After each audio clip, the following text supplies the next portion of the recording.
રાજકોટ ભાજપના ઉમેદવાર પુરુષોત્તમ રૂપાલા દ્વારા કરવામાં આવેલ ટિપ્પણીને લઈને ક્ષત્રિય સમાજમાં ભારે રોષની લાગણી જોવા મળી રહી છે। આ મામલે ભાજપના પ્રદેશ ઉપાધ્યક્ષ ભરત બોગરાની સંડોવણી હોવાની ચર્ચાઓ ઉઠી હતી, જેને લઈ આજે બોગરાએ સ્પષ્ટતા કરી હતી। તેમણે જણાવ્યું હતું કે મારા સહિત ભાજપના તમામ કાર્યકરો નિર્દોષ છે અને સૌ કોઈ પોતાને સોંપેલી જવાબદારી મુજબ કામ કરી રહ્યા છે। જ્યાં સુધી મારી વાત છે ત્યાં સુધી મારી કોઈ ભૂમિકા સાબિત થશે તો જાહેર જીવન છોડી દઈશ। આ વાત ભાજપની પ્રગતિ ન જોઈ શકતા વિઘ્ન સંતોષીઓ દ્વારા ફેલાવવામાં આવી છે। હકીકતમાં આવી કોઈ જ વાતમાં તથ્ય નથી। ભાજપ પ્રદેશ ઉપાધ્યક્ષ ભરત બોગરાએ જણાવ્યું હતું કે રાજકોટમાં ભાજપના દરેક આગેવાન કાર્યકર્તાઓ પુરુષોત્તમ રૂપાલાને જીતાડવા પ્રયત્ન કરી રહ્યા છે। મને અને રાજકોટ શહેરના કોઈ કાર્યકર્તાને પ્રદેશ દ્વારા કોઈ ખુલાસો પૂછવામાં આવ્યો નથી। વિરોધ પક્ષના લોકો અને હિતક્ષુઓ ખોટી રીતે નામ ઉછાળી રહ્યા છે। મને કોઈ જવાબદારીમાંથી મુક્ત કરવામાં આવ્યો નથી। અમારા એક પણ કાર્યકર્તાએ પાર્ટીને નુકસાન થાય તેવું કામ કર્યું નથી। મારી કોઈ વાત સાબિત થાય તો હું જાહેર જીવન છોડી દેવા તૈયાર છું। પદ્મિની બા જ્યારે ભાજપમાં જોડાયા ત્યારે મારી આગેવાનીમાં 60,000 લોકો જોડાયા હતા। તેમાંથી કોના મનમાં શું છે તે કેમ નક્કી કરી શકાય?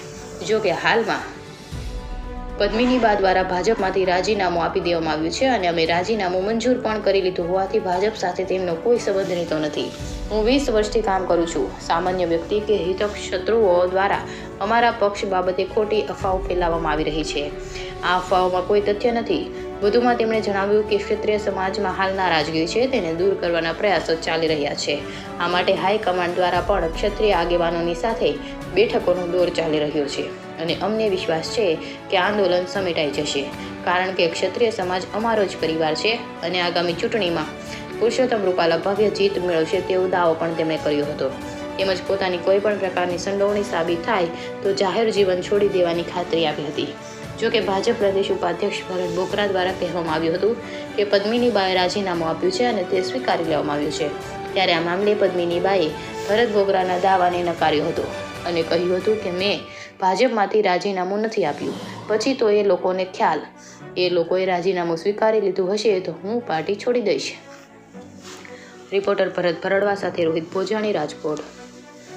પ્રદેશ ભાજપની અને રાષ્ટ્રીય ભાજપની યોજના અનુસાર આજે 8 તારીખથી 16 તારીખ સુધી મોદી સભા એટલે લગભગ રાજકોટ મહાનગરમાં 85 જેટલી સભાનું આયોજન છે। આજના દિવસે એક સાથે રાજકોટ મહાનગરમાં અલગ અલગ વિધાનસભામાં 11 જેટલી મોદી સભાનું આયોજન છે। એના ભાગરૂપે આજે અહીંયા પણ એક મોદી સભાનું આયોજન છે।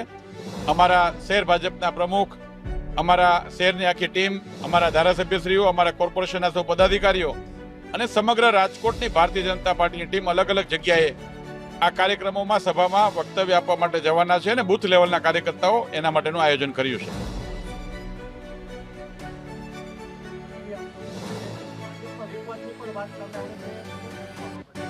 ભારતીય જનતા પાર્ટીમાં અને ખાસ કરીને રાજકોટ લોકસભામાં છેલ્લા 2-3 દિવસથી જે અફવાઓ ચાલે છે, હું આજે મીડિયાના માધ્યમથી સ્પષ્ટતા કરવા માંગુ છું કે રાજકોટ લોકસભામાં જિલ્લા અને ગ્રામ્ય વિસ્તારની 7 વિધાનસભા આવે છે।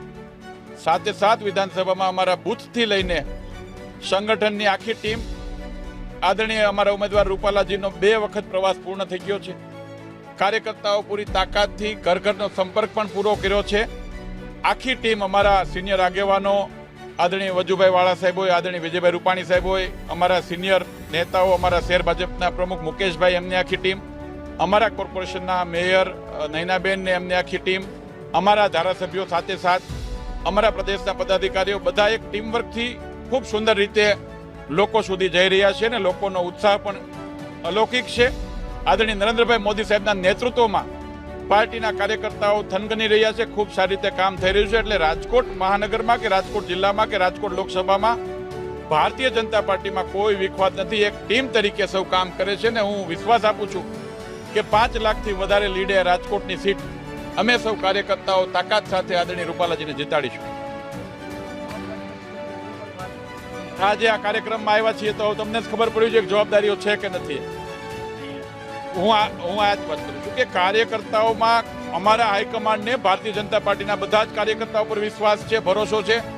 કોઈ કાર્યકર્તાની કોઈ જવાબદારી ઓછી કરી વધારે કરી એવું જરાય નથી।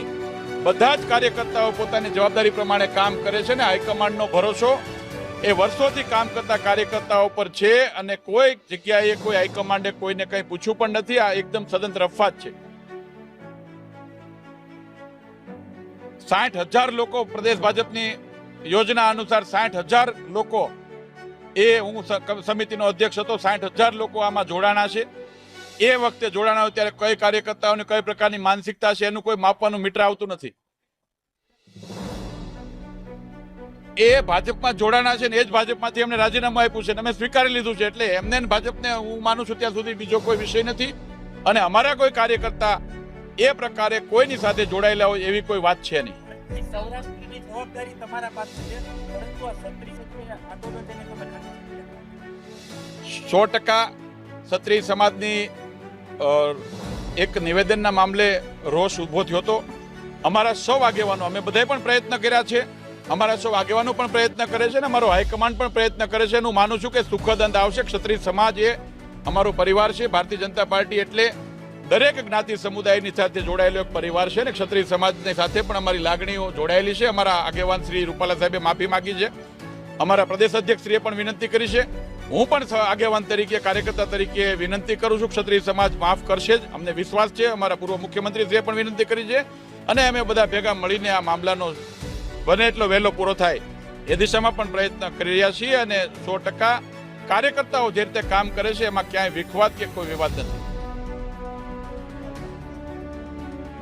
આદરણીય રૂપાલાજી 16 તારીખે ફોર્મ ભરવાના છે. કાર્યકર્તાઓને ખૂબ ઉત્સાહ સાથે ફોર્મ ભરવાના છે.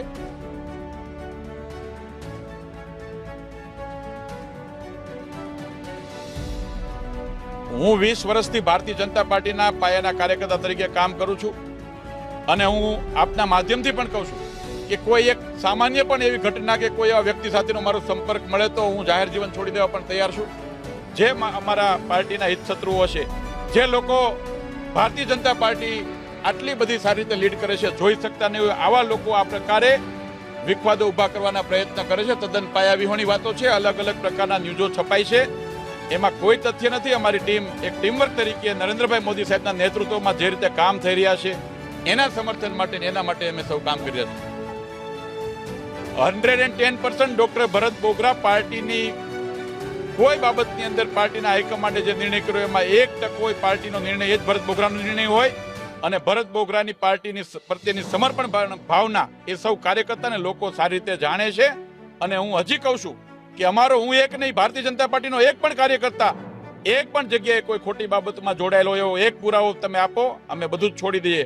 એટલે ખોટી વાતો કરીને લોકો માટે, વિરોધ પક્ષના લોકો અને હિતશત્રુઓ, જે રીતે ભાજપનો લોકોમાં પ્રેમ, જે રીતે લોકો પ્રત્યેનો ઉત્સાહ છે એ જોઈને એમની હાર સ્વીકારી શકતા નથી. એટલે આ પ્રકારના ગતકડાઓ કરે છે. સ્વાભાવિક છે કે વિરોધ પક્ષ આટલી લોકપ્રિયતા ભારતીય જનતા પાર્ટીની સહન ન કરી શકતો હોય તો ક્યાંક ને ક્યાંક આ પ્રકારના કરતું હશે. છોડો ને, જેને ઉછાળ્યું છે એ જોઈ લે.